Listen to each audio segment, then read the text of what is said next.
um pouco sobre a história da nossa cidade de Joinville, é muito bom a gente poder falar do como os não posso falar isso. Voltando a falar de Joinville, não tem como você não falar desse povo que veio para cá. Esses povos germânicos que vieram lá do velho mundo, chegaram aqui atrás da promessa de um lugar bom, né, de um lugar paradisíaco, porque o que falaram para eles é que aqui era paradisíaco, tá? Eu não acredito nisso. Eu não acredito que... eu não falar para os portugueses, sabe? Não, cara, eu não acredito muito. Cristóvão Colombo que era o novo, falou que aqui era o novo Éden. Não, cara, eu não acredito nisso. Os colonizadores germânicos, eles estavam realmente na mesma situação do que os colonizadores portugueses. O colonizador português que veio para o Brasil era fugitivo da justiça, era tudo cacalheira. Os primeiros eram famílias abastadas, mas depois os que vieram da região germânica para cá eram que estavam sendo perseguidos pelas trocas de poderes, pelas partições de territórios, enfim. Da onde tu justifica Leonce Albert, que tecnicamente é um nome francês, estar aqui, e enquanto alemães também. Isso se justifica pela franco-prussiana. Sim, acredito também, o segundo Reich. Então, cara, eles tiveram a oportunidade de embarcar e viver, ótimo, estamos indo, não quero nem saber o que tem lá na frente. Eu acho que eles vieram pra cá que nem os irlandeses foram pros Estados Unidos na época da guerra da fome das batatas, né? Que eles foram por causa da fome, tiveram que migrar pra lá por causa da fome. Lá eles saíram de lá pra preservar a vida, porque o próprio Otto Kardorf era uma pessoa muito bem sucedida, Leonce Albert era muito bem sucedido, o Wunderwald, ele veio aqui fazer o serviço de agremiação, mas ele era muito bem sucedido lá. Eles eram muito bem sucedidos lá. Vieram pra cá fazer o quê? Vieram pegadinha no malandro? Mas eu só falo porque você deslegitima esse discurso. Ó, o pobre coitado dos alemães que vieram pra cá. Ai meu Deus, foram enganados. Não. Coitadinho, sou eu que levanto 5h30 da manhã e vou trabalhar. Exatamente. Então, mas vamos lá. A questão da resiliência do povo alemão, do povo alemão depois do segundo Reich, né? Dos povos germânicos aqui, né? Foram povos que construíram um futuro aqui, começaram a usar a região, o mangue, tu vê, os pinheiros, por exemplo, é um traço do que foi Joinville naquela época, né? Não. Mangue? Não tinha mangue? Não, tinha. O Espinheiros, na verdade, ele praticamente não existia. Ah, é? Aí vou fazer um adendo até porque o Arley é carioca, tá? O quê? Há 20 anos aqui? 15? 15 anos em 31 de abril. 15 anos 30 aqui. de abril. Então, me sujei com sua calça. Eu bati no teu copo, tá? Você me deixou nervoso. O que aconteceu? A região do Espinheiros, ela foi aterrada, grande parte do que hoje é Espinheiros, ela foi aterrada pela Tupi lá na década de 50, 60, 70. Sim. Por dois motivos. Primeiro, para descartar o lixo industrial que eles geravam, e segundo, para fazer a vila de moradores dos trabalhadores da Tupi. Então, e o nome Espinheiros tem algum sentido? Não para mim. Mas então, dizem que era porque diz que tem uma planta que nasce no mangue que tem muito espinho. Não conheço, nunca entrei no mangue. Tem uma região de mangue ali, a gente sabe disso, né? E uma coisa que... Então, voltando ali para o que tu estava falando ali, então eu acho que Espinheiros não seria um bom exemplo. Nem aquela parte do mangue ali dos Espinheiros. Não. Porque assim, a concentração se deu do lado de cá do rio, ali do lado ali pro lado do terminal, onde fica ali América, Glória. Centro, Glória, Atiradores, até uma boa região da Anita Garibaldi ali. Tá? Então o miolo tinha sido ali. É ali. É ali, exato. Vamos saber. Tanto é que na década de, acho que 1920, se eu não me engano, quando vem a estação ferroviária para Joinville, o povo berrou. O povo berrou porque era muito longe do centro. Nossa! Hoje o trem passa, a cidade para. Não é mais trem comercial, né? Exato. É só trem de carga, né? É só... Então, Então eu acho que os Pinheiros não seriam um bom Ok. exemplo para te dar. Retiro o que eu disse e reconheço que falei besteira. Fala sobre a resiliência desse povo, Flávio. Tá, beleza. O que eles encontraram aqui? Niente, nada. Não tinha nem estrada. Tinham algumas picadinhas. Picadinhas, aquele caminhozinho no mato ali, tal, e só. Tiveram que começar tudo do zero, das estradas, toda a infraestrutura. Toda a infraestrutura teve que ser começada do zero. Logo, isso se vai acontecendo com uma determinada velocidade em alguns cantos, em outras bem mais reduzida. Bem mais reduzida. Um exemplo é a própria 15 de novembro, que demorou 3 mandatos, 2 do Luiz Henrique e 1 do Tebaldi, para terminar de ser asfaltada. É sério, Sério. isso? Sério. Eles fizeram em 3... Uma rua no centro da cidade? Que pega do centro ao Vila Nova.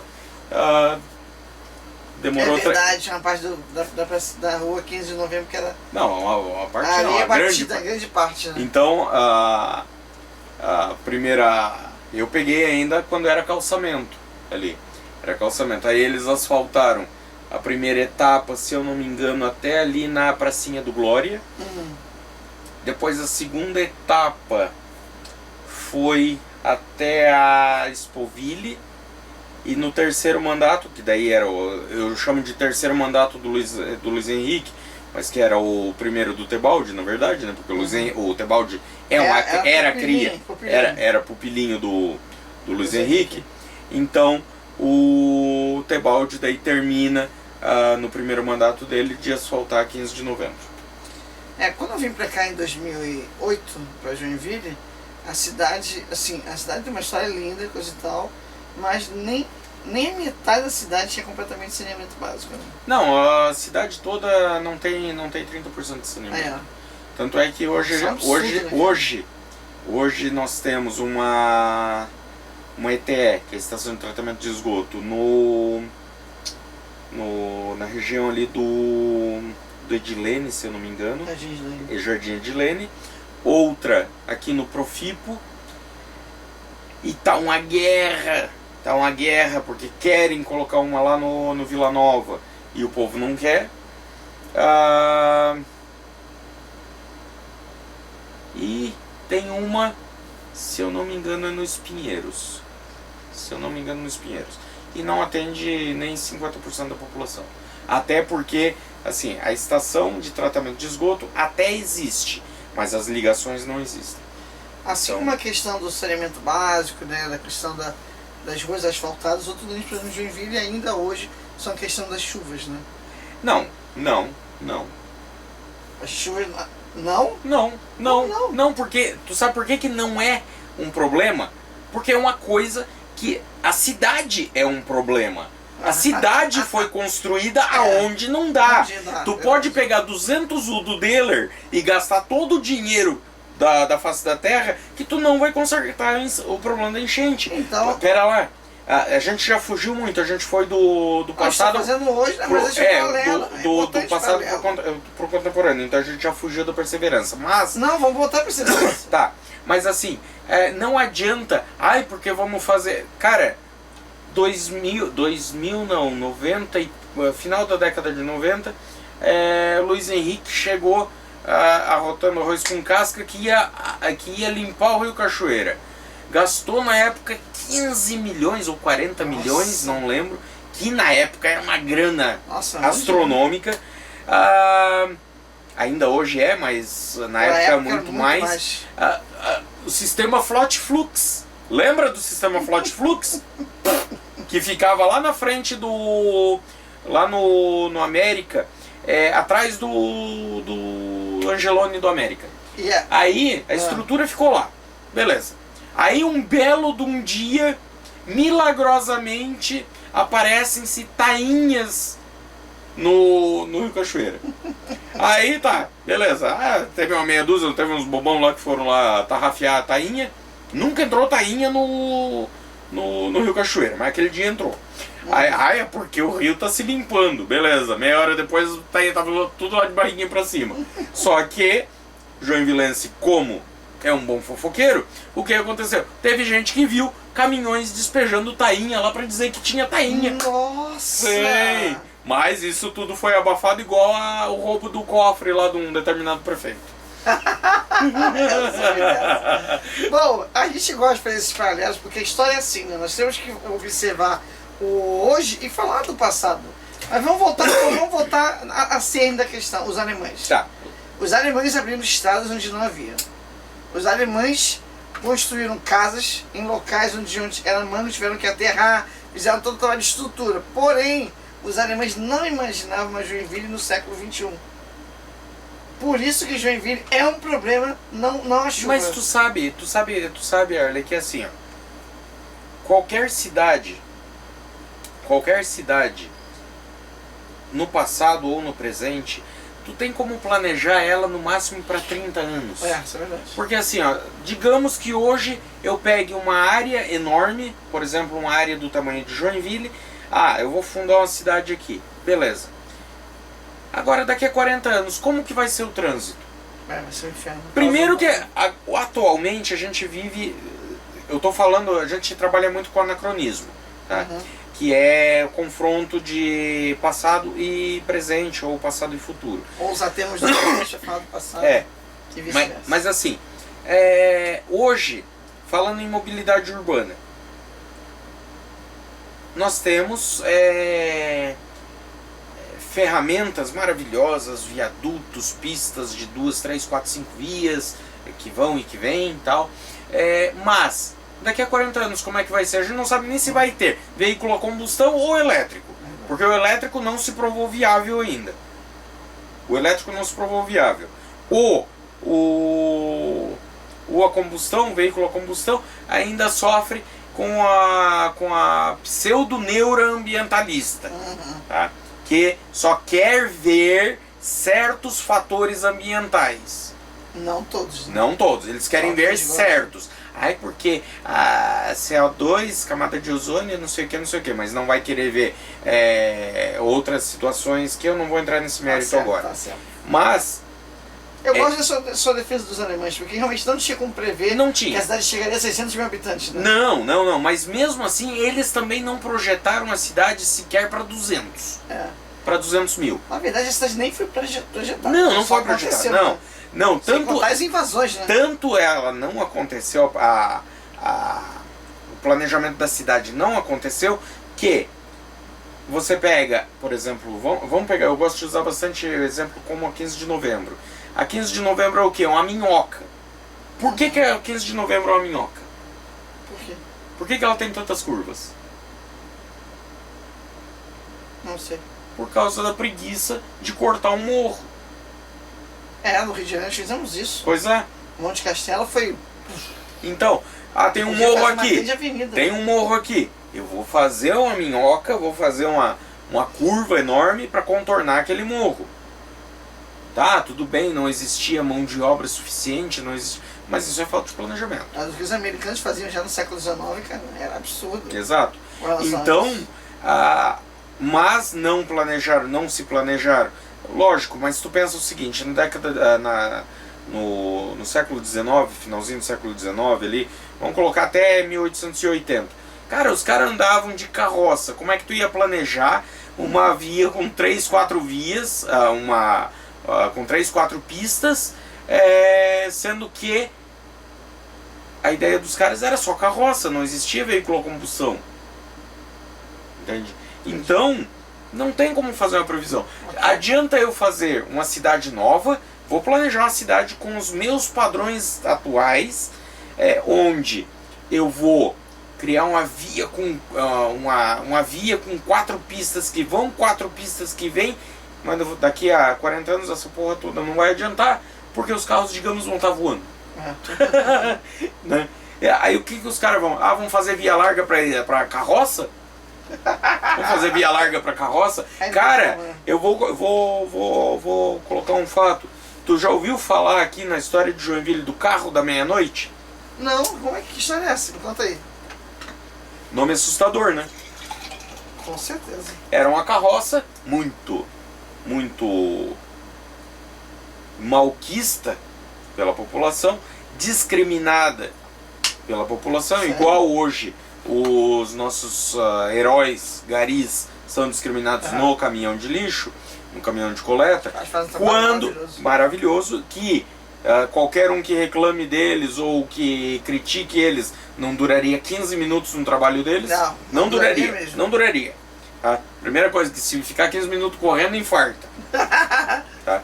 Então, o carro da meia-noite era uma carroça que tinha os tonéis dentro dela, que fazia a limpeza das fossas.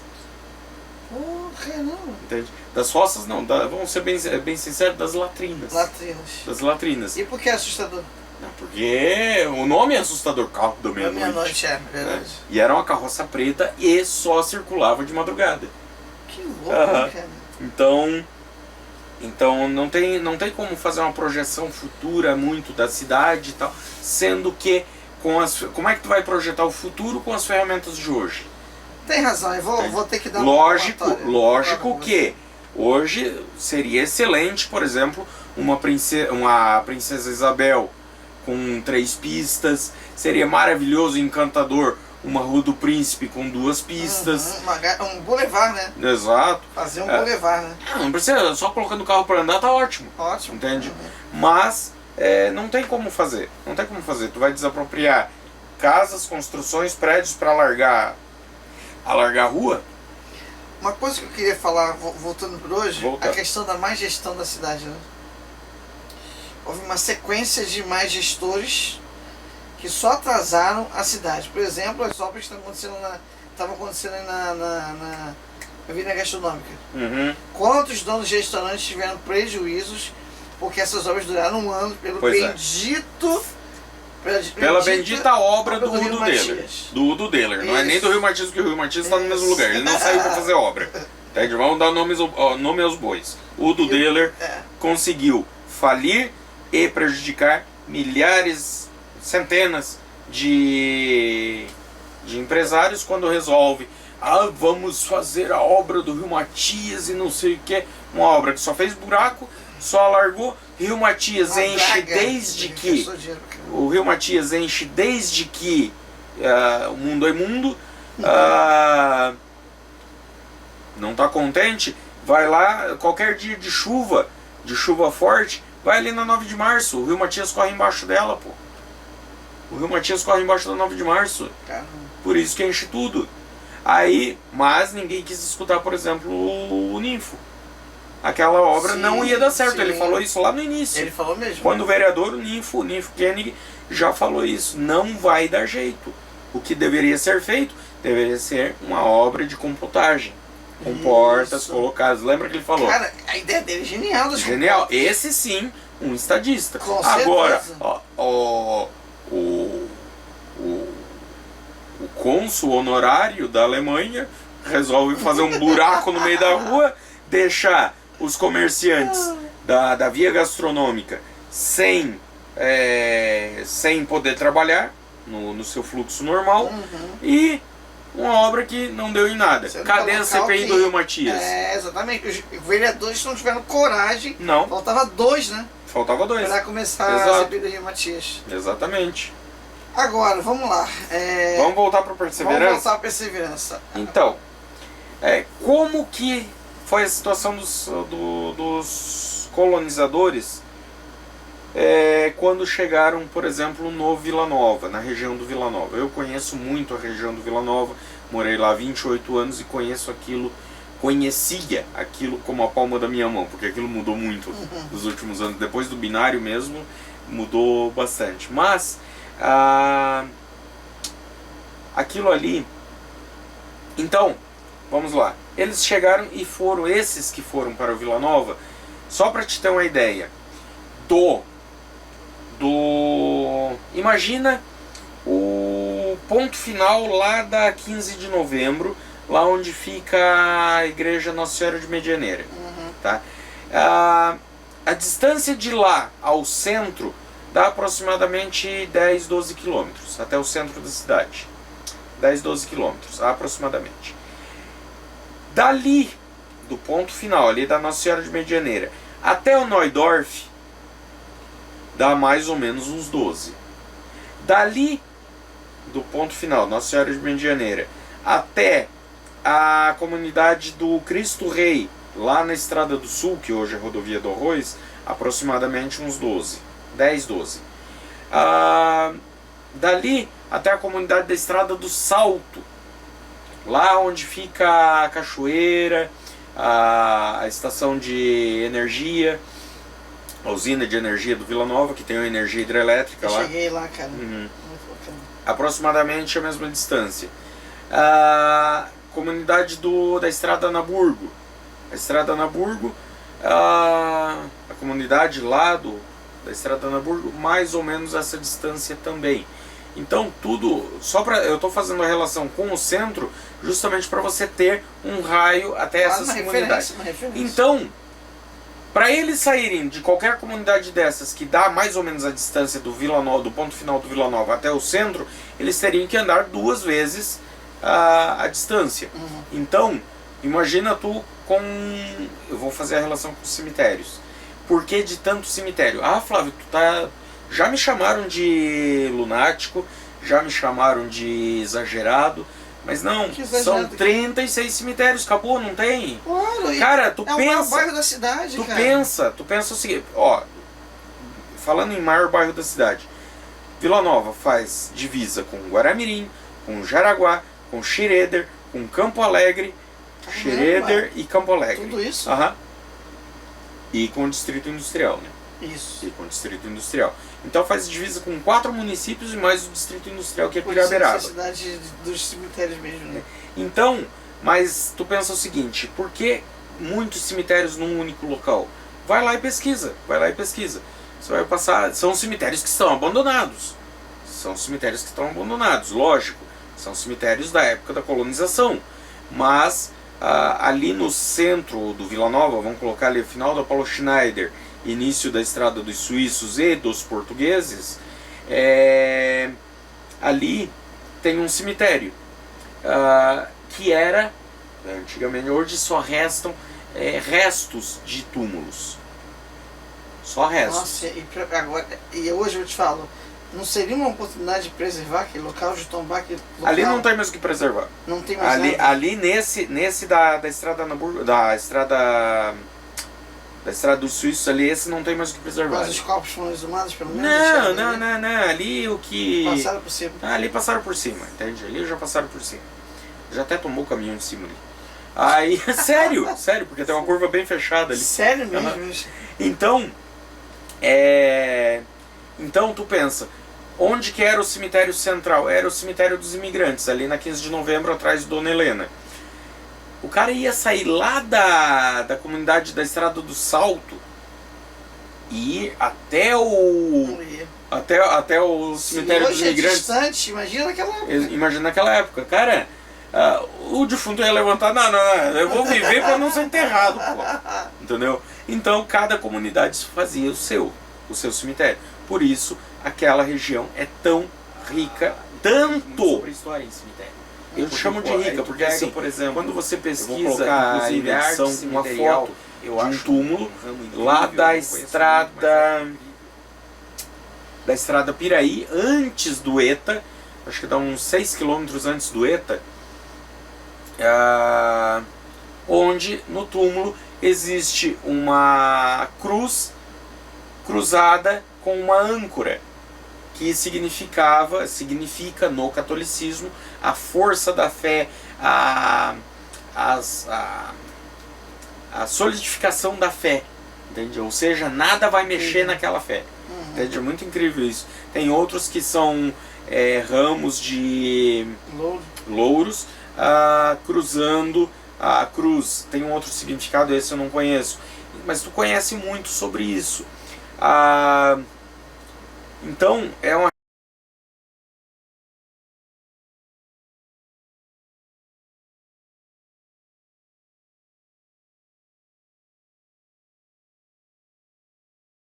região muito rica, porque inclusive lá nesse cemitério que eu tinha citado no início, lá da Estrada Anaburgo, depois passando a ponte coberta, passando a ponte coberta, ele fica escondidinho à esquerda, tem um monte de árvore bem alta lá, e ele fica lá no meio. Se tu passar meio despercebido, tu nem vê que é um cemitério. Tu acha que é sei lá, um jardim abandonado, alguma coisa assim. E lá eu, inclusive, foi onde eu encontrei a sepultura de 1848. Provando a nossa tese. Provando a nossa tese, vai lá.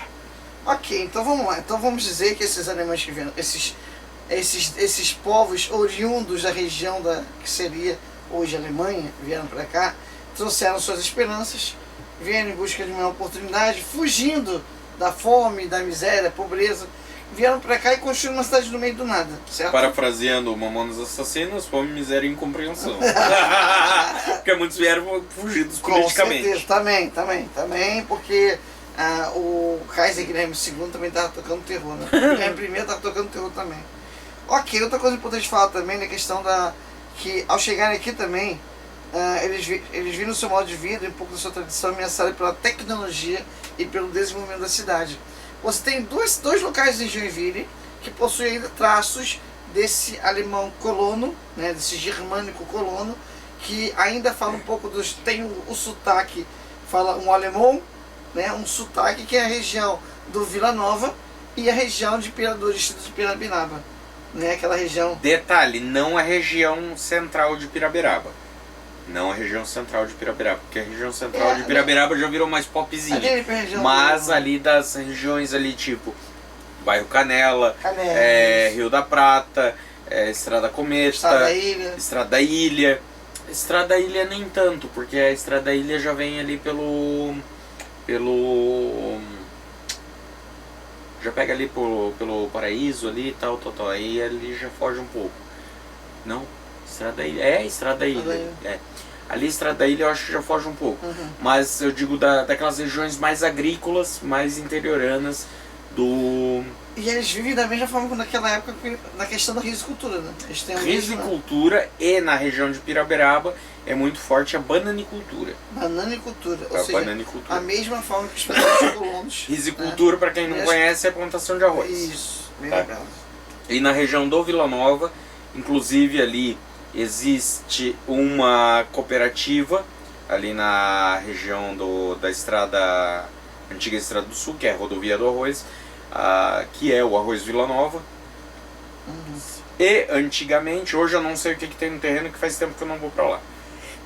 Mas ali na região central do Vila Nova, ali próximo ali do Parque 15, ali, existia antigamente também, até o final da década de 90, existia uma outra cooperativa de risicultura ali, onde tinha os silos ali.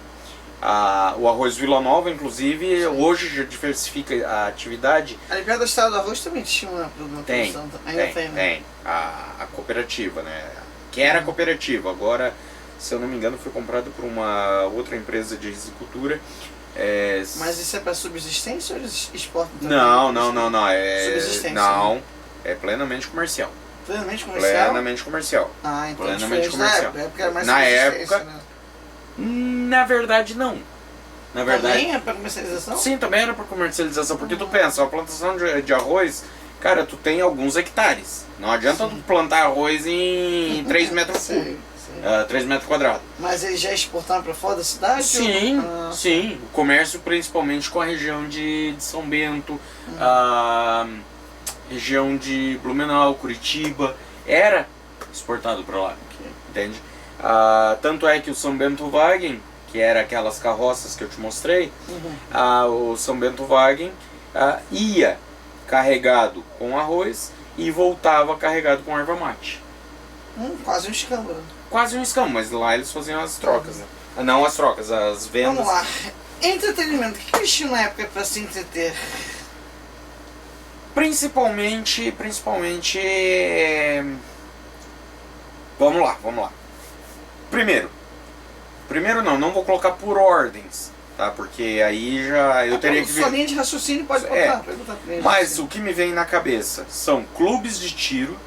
Que não existem mais. Existem. Ainda existe? Existe que muito bom. ainda. Existe Que muito. bom. Vamos lá. Lá no Vila Nova, Quando eu era pequeno, existia a sociedade... Bem na frente do... Tem a Igreja Nossa Senhora de Medianeira, depois vem um posto de gasolina. Na frente do posto de gasolina, tinha ali na esquina da Naburgo com a Estrada Blumenau, tinha uma sociedade de tiro, eu não lembro o nome dela. Porque essa já fechou há uns mais de 20 anos, bem mais de 20, quase 30.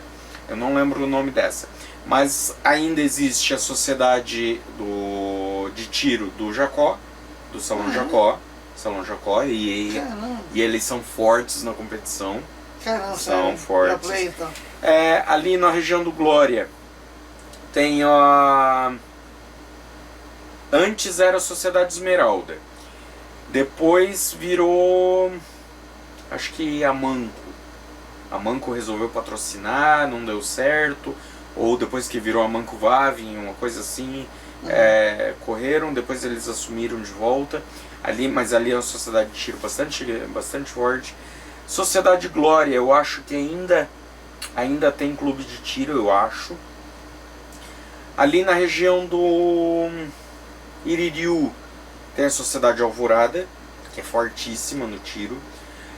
Ainda? Sim. A Sociedade da Tupi tem um clube de tiro também. Não estou falando de tiro de arma de fogo, tá? Antigamente eu não sei se era arma de fogo, mas hoje em dia essas sociedades é arma de pressão. Arma de pressão, tiro seta, não é chumbinho, tá? É seta, uma setinha nesse tamanho, tem um penachinho atrás e uma pontinha de metal. Aquilo é preciso que não é uma agulha. Um amigo meu, que eu não vou falar o nome, era excelente no tiro. Sem detalhes, por favor. Aí, bem bom, cara. Tem uns malucos aí que, ó, nunca mais fizeram nada direito. Desbeiçado. É piadinha interna. Então... Além do clube de tiro, o que mais existe? A Sociedade Dallas. O Dallas é daquela época? Não daquela época, mas tá. que veio... o Dallas, eu acho que, se eu não me engano, da década de 40 ou 50. Sério? Sim, o Dallas é velho já. Caramba. A Dallas acho que ainda tem tiro. Continuando com sociedades de tiro, eu vou falhar com muitas. Eu não lembro mais de todas. A Confio tinha clube de tiro. Confio que fica ali na frente da Dealer ali. Tinha, não sei se tem ainda. A Embraco tinha sociedade de tiro, não sei se tem. Então muitas empresas também vieram dessa leva. Mas enfim, falando lá dos colonizadores de início, primeiro o tiro. Depois danças, músicas, festas paroquiais, porque tudo se desenvolvia em torno da igreja, da paróquia. Independente de católico ou luterano. A maioria era luterano, mas tudo. Tanto é que, até fazendo um adendo, saindo um pouquinho da questão do entretenimento, mas tanto é que o cemitério dos imigrantes, quando é colocado ali no morro, ele era praticamente só luterano. Depois, com o passar dos tempos, começaram a chegar católicos, tal, não poderiam ser enterrados ali, e era aquela briga, aquela disputa, Aí criaram o cemitério católico, que ficava onde? Caramba. Ficava atrás, naquele terreno atrás da casa paroquial. Deixa eu só lembrar aqui o nome, que eu tô com uma coisa aberta. Do Palácio Episcopal. O Palácio Episcopal, para quem não sabe, o antigo Anturium Park Hotel, que fica ali do lado do Colégio Santos Anjos. Tá? O cemitério ficava atrás do Palácio Episcopal e dava inclusive de fundos pro Conselheiro Mafra. Caramba, a escola Conselheiro Mafra. Tanto é que eu estudei no Conselheiro Mafra e nós pulávamos o muro pra ir brincar lá no meio. E aí vinha a diretora, a Dona Esther Perini, vocês isso daí Mas era um raspa de negro. Até os defuntos saíram correndo já. Aí, e ficaram algumas sepulturas lá. Mesmo sabendo que é cemitério, vocês iam pra lá. Mas era por causa do cemitério que a gente ia pra lá. Aí, tá vendo como hoje só tem criança frouxa e mimizenta? Então, e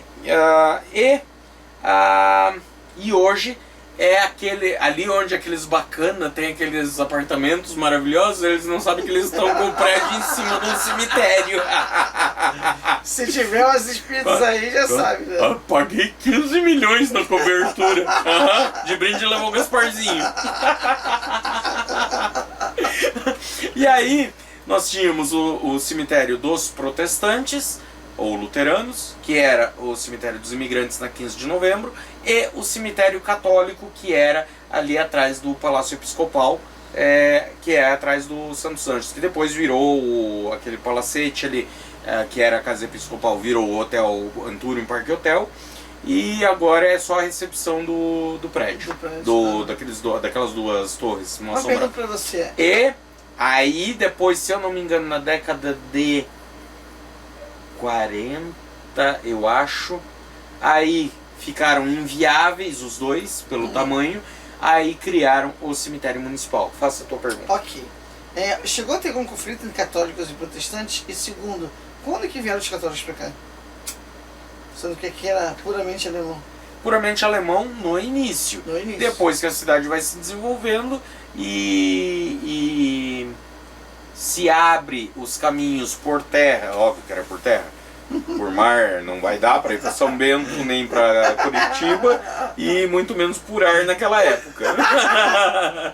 É óbvio que seria por terra, mas depois que se abrem esses caminhos para São Bento e quando eles se tornam melhores, esses caminhos para São Bento e para Curitiba, muita gente veio para cá atrás de oportunidades. E daí veio o catolicismo junto. Aí o catolicismo surge. Que é forte aqui em Joinville hoje, tá? Sim. Tá perdendo bastante espaço, mas... Tá. Enfim, não é guerra de facções. A gente tá falando de entretenimento e eu quero falar da religião também. Até perguntar, houve conflito entre católicos e protestantes? Não, né? Não conheço. Não chega a ter. Beleza. Que mais aí no clube de tiros? Tá no clube de tiros? Clube de tiros, clube de danças. Clube de danças. E atividades que se desenvolvem em torno das paróquias. Ok. Sobre isso, a primeira igreja que veio pra cá, então, foi a igreja luterana. Tanto que tem terrenos na cidade que pertencem à igreja luterana. Cara, assim, tem muitos terrenos mas assim, a primeira igreja,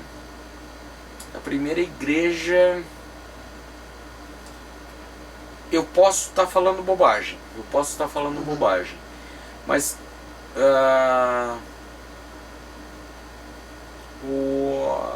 a igreja do Bom Jesus.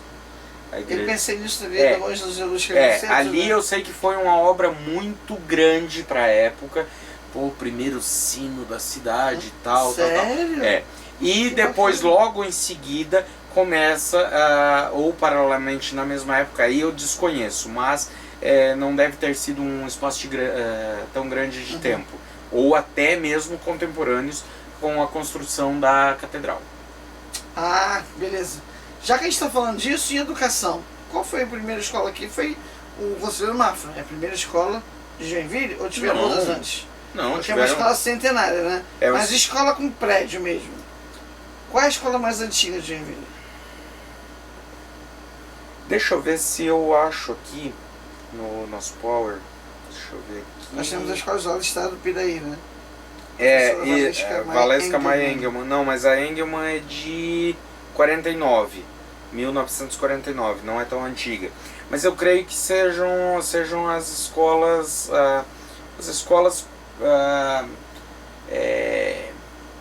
das regiões, entende? Não que se criassem escolas à torta e à direito, não.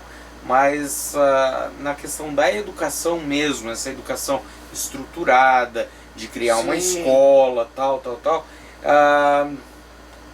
Eu creio que... Eu desconheço, eu realmente desconheço. Agora tu me pegou de calça curta. A universidade, a primeira qual vai ser? Vai ser IELUSC ou tem... Não, IELUSC é o Colégio Bom Jesus, Colégio Luterano, só criou a faculdade, que é o IELUSC, foi, se eu não me engano, na década de 80 ou 90. Nossa, não, bem... Não, a primeira faculdade aqui foi... As primeiras duas faculdades foi a FURG, que hoje é a Univille, e o Gimbala, que era... O Gimbala? O Gimbala, a CE, Caramba, a CE. que hoje é a CE, né? Mas a faculdade de Guilherme Gimbala... Em que ano, mais ou menos? Você tem uma ideia? A Univille é dos anos 60. É né? dos anos 60, que era a FURG. A FURG. Que era a FURG, essa foi a primeira. E logo depois veio o Gimbala. É faculdade... Faculdade, FURG. FURG é Faculdade Universidade da Região de Joinville. Nossa. Não é que na nossa época lá acho que não tornava público. Hã? Eles que não Eles queriam empurrar pro goela abaixo nossa que a universidade era pública com caráter de privado. A gente pagava... Como que era pública se tu pagava 500 pau de mensalidade pra fazer um curso de meleca daqui. Tá, toca o barco. Ok, então hoje Joinville é um polo da educação, né? Mas então a educação em Joinville, acho que o Conselheiro Mafra é a maior referência que temos então. O Conselheiro Mafra ele é da década de 1910, mais ou menos, se eu não me engano é 1917. E como tudo em Joinville, o Conselheiro Mafra se acabou. Porque em Joinville é assim, tudo que é bom um dia se acaba. Joinville é uma cidade que as administrações, independente de qual período for, elas tendem a se acabar com as coisas. Porque tombaram o colégio, eu estudei lá 4 anos, de 91 a 94. Sua mãe também estudou lá? Não. A mãe não. A mãe estudou no Celso Ramos. No Celso Ramos? No Celso Ramos ela estudou. Aí resolveram, vamos tombar. Aí veio o IFAM, foi lá e tombou. E daí tombou de vez, porque daí o governo do estado negligencia, não é negligenciou, é negligencia, porque cada gestão que passou, desde o tombamento, não deu manutenção. Não deu manutenção àquela escola maravilhosa. Uma escola, cara, que talvez os melhores momentos da minha infância eu passei lá dentro. Cara, e assim,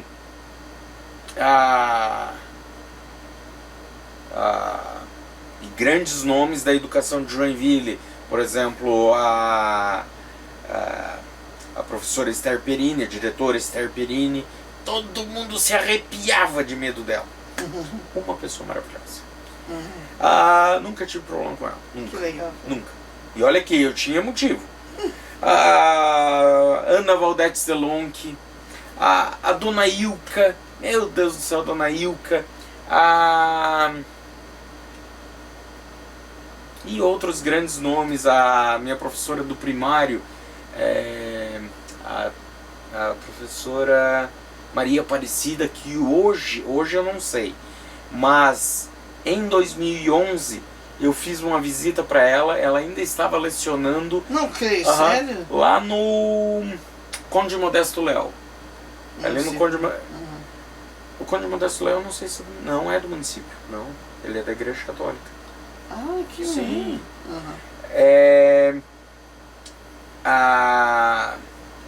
E outros nomes maravilhosos que passaram ali. É puxar muito da memória, é puxar muito da sua memória. Não tem tanto. Falando sobre a questão da Estrada da Nabuco, que é um tema que você preparou bastante, ela realmente é um traço da colonização, né? Com certeza. Vamos lá. Hoje, o que se conhece por Rodovia do Arroz era antigamente a esquerda, quem chega no ponto final ali, no posto de gasolina, na Igreja Nossa Senhora de Medianeira, quem pegava a esquerda era a Estrada do Sul, que chega até Jaraguá do Sul, até Guaramirim, ali na rotatória de Guaramirim, antes da PRF, e a direita sai hoje na 101, mas já existia o pré-caminho que ia para Curitiba, então que era o primeiro traço do que hoje é a BR-101. Então ali é uma ligação bastante importante de tudo. Você ligava pela 15 ao centro da cidade e a direita ao que hoje é a 101, que era o caminho para Curitiba, e a esquerda a Jaraguá do Sul, Guaramirim hoje. Aí, lógico, ali à direita, quando tu chega na 101, logo é caminho também para São Bento do Sul, Rio Negrinho, Campo Alegre, e Mafra, Papanduva. Caramba! É. E também liga pelo Planalto, liga com as cidades do Paraná, Tijucas do Sul, Agudos do Sul, Tijucas do Sul, Agudos do Sul, Rio Negro e outras cidadezinhas ali que eu não vou lembrar. Ok, então Vila Nova realmente é um bairro extremamente histórico, fez muito parte, quase foi o centro da cidade. Quase foi o centro da cidade. E tem toda essa ligação fronteiriça com outras cidades e cidades de outro estado como o Paraná. Uma coisa importante sobre o nosso 13º Batalhão de Caçadores. 13º Batalhão de Caçadores. Estou fazendo fumaça no Arley aqui, estou defumando ele. Tá? E assim, vamos lá, 13º Batalhão de Caçadores, que hoje é o nosso glorioso 62BI. 62BI.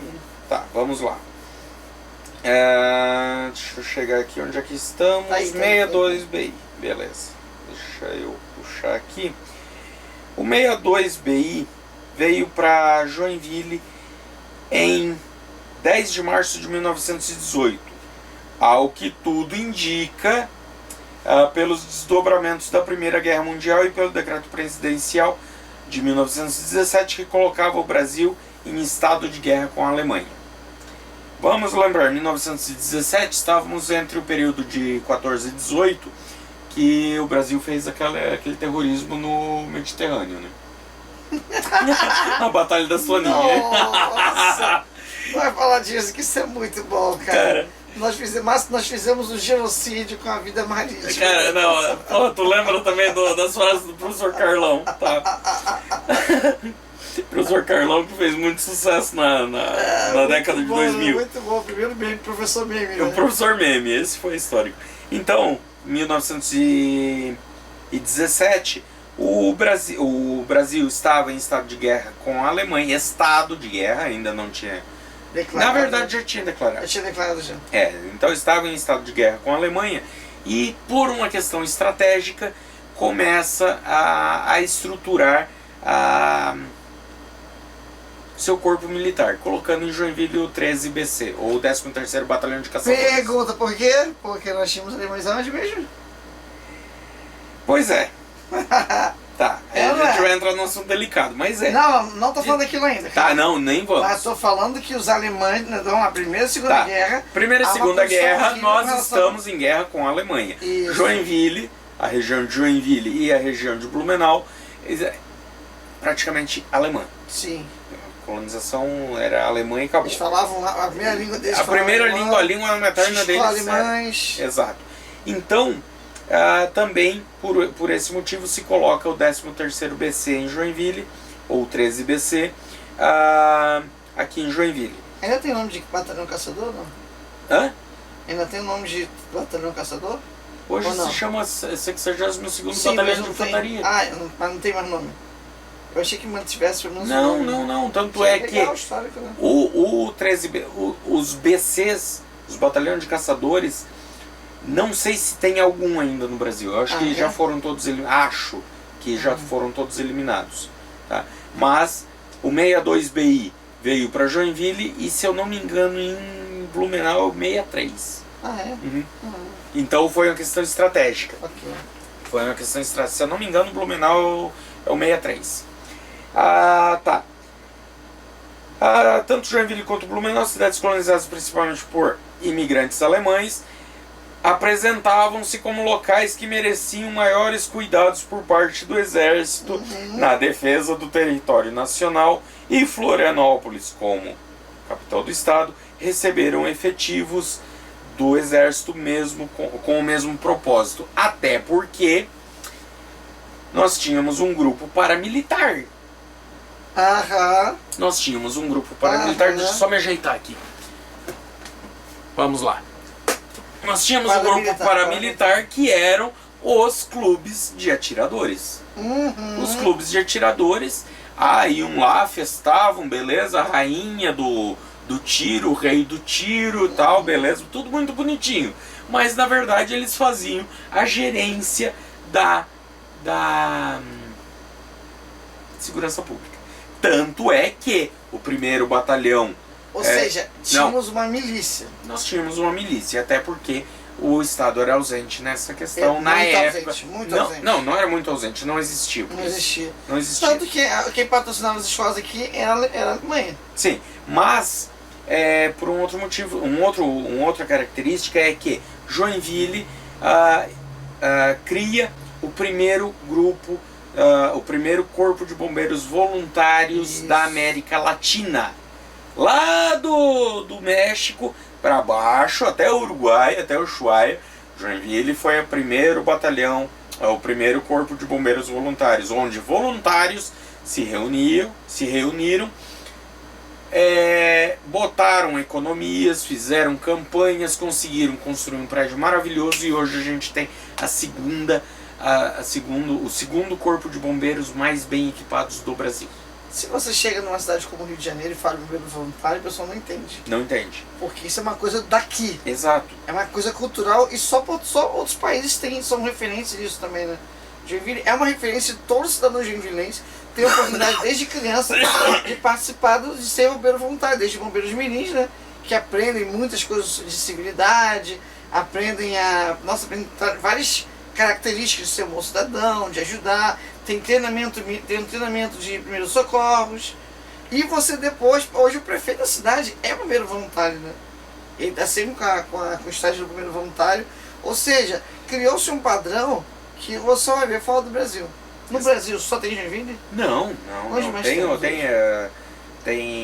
Nós temos vários bombeiros voluntários aqui na região de Santa Catarina. Só que não. Brasil, Santa Catarina ou tem outros estados também? Não, creio que tenha mais, sim, mas é muito escasso o padrão voluntário, entende? Mas o bombeiro ele foi dominado mais pelo militar. Logo nós temos também. Deixa eu só colocar uma dentro. Já faz adendo, tá lá. Se você for no Museu dos Bombeiros, Museu Nacional dos Bombeiros, aqui no Corpo de Bombeiros Voluntários de Joinville, ali no centro, na Rua Padre Carlos, você tem a oportunidade de ver o primeiro capacete deles. É verdade, lindo. Que lembra não, ele é uma cópia do capacete do Exército Prussiano. Ele é uma cópia do capacete do Exército Prussiano. Então a gente vê a relação deles. Mas aí aquela torre maravilhosa que eles têm ali na frente, hoje é para enfeite. Mas como o centro, a vida da cidade corria ali no centro, ficava o guardião lá em cima monitorando. Se houvesse foco de incêndio, eles já pegavam a carroça de boi com Era carroça de boi? Não tá de sacanagem. Claro, não, tu acha que tinha uma Magirus já lá dentro? Não, mas pelo menos Então em que ano mais ou menos chegam aqui em Joinville? Que era ainda a manivela, né? Um de um lado, outro do outro, chique. Como é que pode e aí aquilo bombando e jogando água a incríveis 10 metros. Vocês vão estar vendo algumas imagens quando falamos sobre isso, né? Então, aí se cria o Corpo de Bombeiros